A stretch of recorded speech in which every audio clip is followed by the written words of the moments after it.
Kita sudah sampai di satu lokasi, salah satu binaan Wira Usaha Bank Indonesia bersama Top Coach Indonesia, namanya Samara Frozen Food.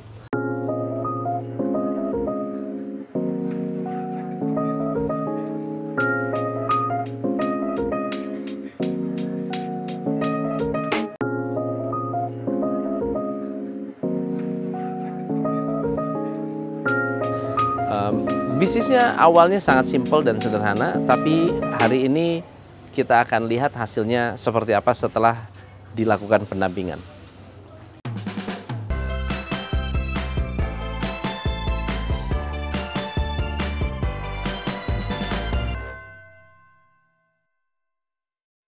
Perkenalkan, ini adalah owner dari Samara Frozen Food. Kenalin dulu namanya siapa, bisnisnya sudah berapa lama, dan seterusnya. Nama saya Rahmi, kami Samara berdiri April 2014. Alhamdulillah sekarang sudah menginjak usia 5 tahun. 5 tahun? 5 tahun. Awal berdiri itu coach dengan 3 orang karyawan, jadi kita door to door ke kantor untuk wilayah Payakumbuh, Bukit Tinggi. Jadi, apa yang dijual? Yang dijual awalnya cuma 5 produk. Nugget ayam, bakso ayam, nugget tuna, bakso tuna sama siomay. Door to door-nya kemana? Ke kantor-kantor. Jadi kita kan produknya healthy frozen food. Healthy frozen food. Tanpa penguat rasa dan pengawet buatan. Jadi fokusnya pasarnya adalah menengah ke atas. Jadi untuk memulai produk di awal kami keliling-keliling ke kantor ke semua kantor-kantor yang ada di Kota Payakumbuh, Bukit Tinggi, 50 kota. Oke. Jadi karyawannya ada 3. Awal berdiri. Sekarang ada berapa? Alhamdulillah untuk produksi kami sekarang ada 14 orang. 14 orang.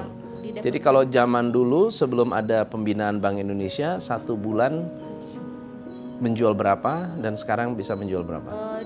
Dulu di tahun-tahun awal tuh paling tinggi 10 juta kan. 10 juta. Sekarang alhamdulillah omsetnya udah di rank 100 sampai 130 juta. 100 sampai 130 juta. Terus sekarang baru dapat order baru ya? Ya, alhamdulillah kita dikontrak Transmart untuk produk 1 ton setiap bulannya. 1 ton 1 bulan. Ini order baru di luar dari order yang sudah ada sekarang. Order baru dan cash ketika barang masuk. Oke. Apa yang dipelajari selama pendampingan bersama Top Coach Indonesia dan Wira Usaha Bank Indonesia? Alhamdulillah paling banyak itu perbaikan di manajemen ya coach. Selama ini kami memang buta di manajemen, jadi memang meraba-raba. Jadi banyak perbaikan di sistem, mulai dari produksi, di pemasaran juga lebih greget sekarang. Pemasaran lebih agresif ya? Lebih agresif. Kalau dulu hanya fokus di retail. Kalau sekarang kita udah mulai lagi door to door ke kantor, retail dan online. Alhamdulillah kami door to door rajin, bazar setiap minggu, promo-promo rajin sekarang daripada dahulu. Saya pernah Rami pernah sharing, coach saya pengen mengembangkan bisnis tapi saya nggak ada modal. Lalu saya bilang, saya yang danain deh. Sampai hari ini nggak ada kabar. Sampai hari ini nggak ada kabar. Tahu-taunya dapat order 1 ton 1 bulan. Nah, boleh cerita nggak gimana cara mengatasi waktu itu? Jadi awalnya kan kami memang tersendat, kalau masuk retail tuh kita yang susahnya karena memang putaran modal yang agak susah. Karena pembayaran retail kan memang by kredit. Biasanya 15 hari atau sebulan, kadang malah ada yang 2 bulan. Tapi alhamdulillah sekarang kami mengatasinya dengan perputaran uangnya diperbaiki, sistem manajemennya dengan door to door ke kantor. Kemudian bikin perjanjian dengan supplier yang dulunya kita bayar cash, sekarang dibantu dengan supplier karena memang permintaan bahan baku jauh meningkatnya. Kita kredit 1 sampai 2 minggu. Alhamdulillah dapat supplier yang memuaskan untuk pelayanannya. Ya. Jadi ini adalah materi pertama di bootcamp. Di bootcamp diajarin gimana caranya. Yang paling penting apa? Cash flow. Yang penting cash flow. Gimana cara dapat cash flow? Cash flow itu ada 3 cara. 1, customer bayar duluan. Yang kedua, kita dapat negosiasi dengan supplier. Yang ketiga, kita hanya menjual barang-barang fast moving. Dan Rami melakukan 3-tiganya. Jadi hanya jualan barang yang laku, lalu kemudian memastikan supplier negosiasi awalnya harus bayar tunai. Dan sekarang customer ada nggak bayar tunai? customer bayar tunai kayak Transmart tuh. Transmart Jadi, bayar satu ton tunai. tuh dibayar tunai 50 juta dibayar tunai. Ya, itu karena anak baik. Anak baik. Ya. So, Berkat doa, berkat coach dan BI dan coach Tom juga. thank you. Nah, jadi hari ini kalau boleh tahu, kita akan keliling ke dalam untuk melihat bagaimana sebuah operasional frozen food. Karena gini, frozen food itu tidak bisa sembarangan mengaku frozen food kalau misalnya prosesnya tidak higienis, tidak ada garansi kesehatan, apalagi tidak ada bahan pengawet, Ya, tidak menggunakan MSG, sudah ada standar GMP-nya juga. menggunakan standar GMP, Good manufacturing ya, practice. good manufacturing practice. Di UBI kita mengajarkan teman-teman untuk menggunakan lean system, lean production system, dan ini diimplementasikan sehingga bisa mendapatkan GMP, bisa mendapatkan sertifikasi GMP. Nah, seperti apa hasilnya? Ayo kita lihat ke dalam. Ini loker karyawan, Ya. tempat cuci kaki, Cuci kaki, cuci tangan. Jadi kalau tamu masuk ada peralatan, Ada baju. ya, ada baju, tutup kepala, ada sendal. Sendal. terus, Oke. Iya. Tutup kepala nih. Boleh Kak? Coba ada satu. Oh gitu. Ya, tutup kepalanya ini aja ya Kak. Oke, memang cuma begini nih. Iya, karena Wah. boleh dibawa pulang. Oke teman-teman, kita ke hutan dulu. Karena mesinnya jarang dipakai, jadi nggak boleh di dalam. Jadi paling dipakainya sekali sebulan. Jadi ketika dibutuhkan dia dioper ke dalam. Dioper ke dalam. Ya. Nah, teman-teman lihat ke dalam ini, sini semuanya. Nomor satu adalah informasi. Lihat ini. Jadi apa yang akan diproduksi itu sudah clear, jelas ada di sini. Ini namanya dashboard. Di mana dashboard ini digunakan untuk alat komunikasi. Jadi alat komunikasi untuk siapapun yang masuk dan semua ada tempatnya pada tempatnya. So, dijelasin ini apa? Itu apa? Kita sudah menerapkan proses dokumentasi, coach.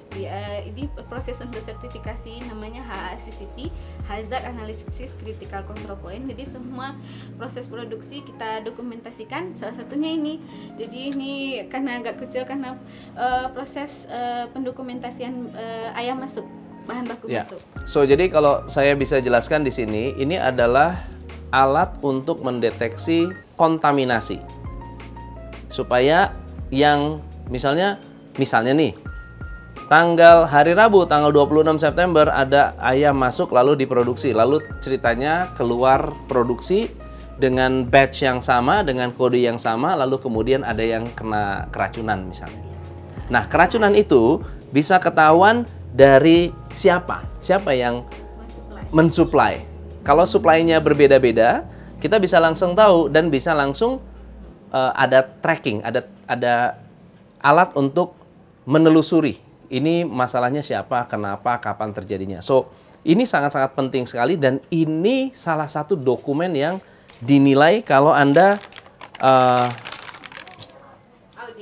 audit. Ya, HACCP. Standar piket ya. Ya, standar piket. Hari ini siapa, bersih-bersih siapa, Ya. cucinya siapa. So, Anda perhatikan, ini juga salah satu yang cukup disiplin digunakan oleh Samara untuk menerapkan lean system. Kalau Anda misalnya menerapkan 5S atau menerapkan bersih-bersih, nggak ada piket, nggak bisa jalan. Nggak bisa mengandalkan inisiatif. Jadi harus dikasih siapa yang bertugas, tanggal berapa, biarin kayak anak SD aja. Dan dikasih ketua kelasnya. Koordinatornya siapa, asistennya siapa. Ya, good. Kalau Anda jual makanan ya, ini siapapun yang jual makanan, kunci nomor 1, tidak berbau. Itu tanda pertama. Jadi kalau kita masuk, meskipun ada daun bawang, nggak berbau, berarti apa? Fresh. Kalau dia busuk, udah langsung ketahuan. Ya, lalu kemudian ini adalah proses file. Anda lihat pisau, letaknya berbeda, letaknya nggak nempel dengan lantai. Itu juga menjadi salah satu standar untuk memastikan pisau yang digunakan itu bersih. Ya, ini clean as you go. Ya, bahkan pojok-pojok pun tidak boleh ada remeh-remeh. Ini lemari es seperti baru. Harus begini. Ini baru bener. Ya, ini seperti baru. Ini nggak ada kotor sama sekali. Ya, ini baru dagang makanan. Setiap makanan harus tertutup. Setiap makanan apapun harus tertutup dan harus dinamakan, harus ada penamaannya. Ya, ini sudah standar. Semua ada tutupnya, nggak ada makanan terbuka. Dan lihat di bawah nggak ada sisa-sisa. Sisa-sisa bekas-bekas tuh nggak ada. Dan itu nggak boleh. Harusnya diaudit secara lebih intensif, gitu ya. Thank you. Ruang untuk dokumentasi stok. Dokumentasi stok. Freezer ayam. Bahan baku tuna. Ikan tuna. Yang ngontrol temperatur? Ada. Dia itu ada formnya untuk pengecekan temperatur Temperatur. tiap hari. Oke, good. Ada So ini sama ya buat Esi atau siapapun yang punya bisnis makanan dingin, harus cek temperatur dan harus ada standar temperatur. Nah, masih simpel sih kok, baru satu. Benar. Ini ruang peralatan coach. Ya. Ya. Nah, ini juga sama. Ayo sini. Sini jelasin saya kenapa setupnya begini. Apa kan? Sini jelasin ke saya kenapa settingnya begini. Dia kan ruang basah ya coach. Ya. Jadi di dindingnya dikasih keramik supaya nggak air melimpah ke sana. Good, bagus. Dulu kami awalnya kecil coach. Jadi ini ditambah lagi ke sini. Jadi peralatannya disusun rapi di rak. Ya. Nah, kalau melihat ini bicaranya satu grup. Ya. Ini harus satu grup, panci semua. Ya. Tempat adonan semua, plastik semua. Ya. Oke. Ini penting untuk mulai dari proses bahan baku keluar, towing namanya Coach. Ya. Pencacaca, pencampuran, jadi di checklist. Ya. Setiap pencampuran di checklist gitu. Proses untuk pengontrolannya. Ya, very good. Ini paham ya semuanya ya? Ini yang nggak di makanan mungkin tapi ini juga sama. Jadi ini adalah proses yang sudah done dan kontrolnya. Bagaimana kita mengontrol sebuah proses bisa berjalan dan dijalankan dengan baik, dan bagaimana kita tahu sebuah checklist, ini kan checklist nih. Gimana kita tahu checklist itu sebetulnya benar-benar dipakai atau tidak? Sebetulnya gampang. Rapi atau tidak? Checklist yang bagus adalah yang kalau rapi berarti itu waktu yang sama. Kalau dia berantakan berarti waktu ngecek tag, ngecek lagi tag. Ini harus menjadi salah satu perhatian penting. Tulisannya jelek atau bagus? Jelek malah nggak apa-apa. Iya. Boleh cerita nggak? Iya. Kalau untuk modal pertama waktu mulai bisnis ini, modal pertama dimodali Amak Coach. Jadi investornya Amak. Investornya Amak. Jadi Amak pensiun, jadi kami bikin usaha berdua bertiga dengan suami. Jadi modal awalnya karena yang susahnya itu membangun yang banyak investasi itu di dapur. Jadi ini tiga tahap pembangunan baru kami dapat BP POM. Modal awal sekitar 100 juta untuk membangun dapur. Jadi waktu pertama kali mulai? Iya. Enggak sampai. Oh, enggak. Waktu pertama kali mulai kan nggak langsung 100 juta dong? Ya, karena Amak dapat dana pensiun sekitar 60 awalnya, Pak. 60 juta. Jadi 60 juta. Dibangunkan dapur langsung. Dibangunkan dapur langsung. Awalnya dapur yang itu aja, Pak, yang sisi sini aja. Yang belakang sana itu ya? Ini ya. Terus disambung lagi. Pakai langit-langit. Belum pakai langit. Belum pakai keramik. Oke. Benar. Nah, jadi teman-teman tidak ada istilah usaha kecil. Yang ada adalah usaha profesional atau tidak. Nggak ada istilah saya bisnis kecil-kecilan. Bukan berarti kecil-kecilan itu berarti boleh asal-asalan. Kecil-kecilan itu bukan berarti boleh semau kita, boleh rendah kualitas. Bisnis itu serius atau tidak. Bisnis itu main-main atau tidak. Bisnis itu mau dibikin berkualitas atau tidak. Bisnis dengan modal 60 juta, max 100 juta, bisa dengan kualitas yang seperti ini levelnya UKM. Levelnya UKM, tapi dengan revenue awalnya cuma 60-an juta sebulan ya. Awalnya 10 juta 10 juta sebulan. Awalnya 10 juta sebulan, sekarang bisa 120, 130 juta ditambah dengan sales yang baru kira-kira dapat berapa? Semoga bisa mencapai 200 200-an juta sebulan. Targetnya 200 kok. Ya, itu adalah sebuah keseriusan, komitmen. Jumlah karyawan cuma 3, sampai sekarang cuma 14. Dengan 14 itu kecil. Kalau Anda menggunakan lean system, lean production, 14 itu adalah lean, ya, ramping.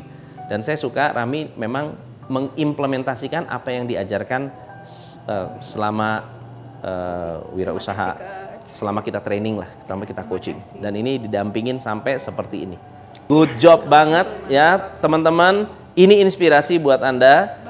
Kalau mau kerjasama, gimana? Boleh. Ah, tuh kita bisa ngomong tuh. Bikin agen baru. Kemudian kita masuk retail. Oke, so jadi bisnis modelnya adalah buat teman-teman yang ingin bekerja sama, Anda bisa menjadi agen, bisa menjadi distributor, mau memasarkan online, bisa memasarkan online, atau masuk retail. Kita support untuk programnya. Ada programnya. By the way, nomornya berapa? 08 11 66 96 007. James Bond kok. Oh, James Bond. Oke, ulang-ulang sekali lagi. 08 11 66 96 007. Oke, sip. Itu lebih gampang, lebih enak. Oke, so teman-teman, please contact. Ini adalah satu bisnis yang fully committed. Business owner-nya sangat-sangat committed. By the way, kalau misalnya menjadi reseller, keuntungan yang bisa didapat berapa sih? Sekitar 25 sampai 50%. 25 sampai 50%? Ya. Jadi sekarang kalau ada nggak contoh reseller yang sudah bekerja sama? Jadi kami kan bagi wilayah coach, nggak semua yang ini handle untuk retailnya.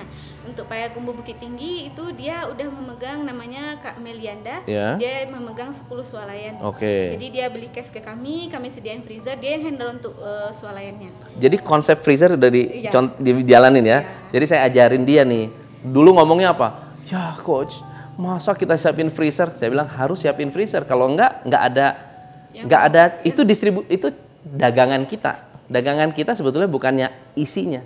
Dagangan kita adalah freezernya. Kita bilang, Bu, tempel freezer, mau nggak? Kalau mau, kita isi barang kita. Dia juga dapat nilai tambah. Ini nolak dulu. Dulu dia nolak. Lalu, aduh coach, modalnya gede banget. Saya bilang, masuk akal lah. Jadi sekarang modelnya model freezer. Dan menurut saya ini satu hal yang sangat-sangat bagus banget untuk dikembangkan. Apalagi semua peralatan segala macam sudah di provide. Jadi tidak ada alasan untuk Anda dapat passive income. Betul nggak? Ya, betul. Dahsyat? Jos! Saya Tom M. Safely. Salam pencerahan. Hanya di Top Coach Indonesia.